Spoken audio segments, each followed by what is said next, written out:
Menses भी हैं आपके, कभी 2 महीने मेंसेस आपको नहीं आए, कभी 3 नहीं आए, फिर उसके बाद आए तो बहुत पेनफुल आए, तो ये भी एक कास होता है।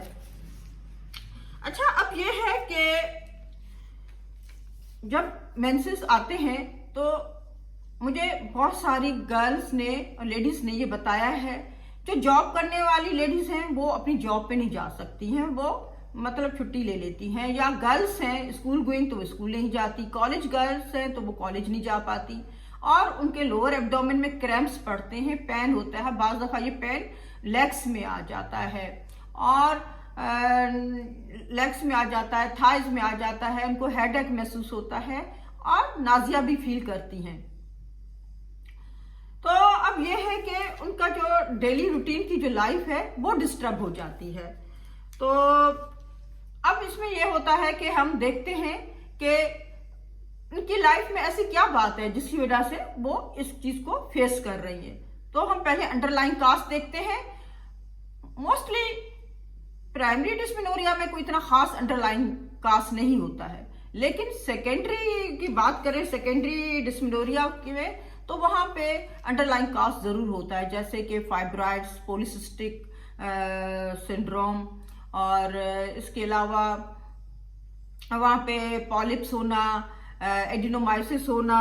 एंडोमेट्रियोसिस, और इसके अलावा पेल्विक इन्फ्लेमेटरी डिजीजेस, यानी कि पेल्विस में बच्चेदानी और बच्चेदानी से रिलेटेड जो दूसरे ऑर्गन्स हैं उनमें इन्फेक्शन होना और इन्फ्लेमेशन होना। शुरू में तो लेडीज बिल्कुल सही होती है, नॉर्मल उनकी लाइफ होती है, लेकिन जैसे उनकी एज एडवांस होती है तो वो कोई ना कोई ये जो है, जो मैंने आपको पहले ही जिक्र किया कि सेकेंडरी काज, वो कोई ना उनमें आ जाता है, तो फिर उनमें सेकेंडरी डिस्मेनोरिया कहते हैं। और इसमें फिर ये है कि आपको अल्ट्रासाउंड कराना पड़ता है और उसका काज देखना पड़ता है, अकॉर्डिंग टू डेट आपकी गायनेकोलॉजिस्ट जो है वो आपको ट्रीट करेंगे। अगर हम बात करते हैं प्राइमरी डिस्मेनोरिया की, तो देखा जाए तो ये एक फिजियोलॉजिकल कंडीशन भी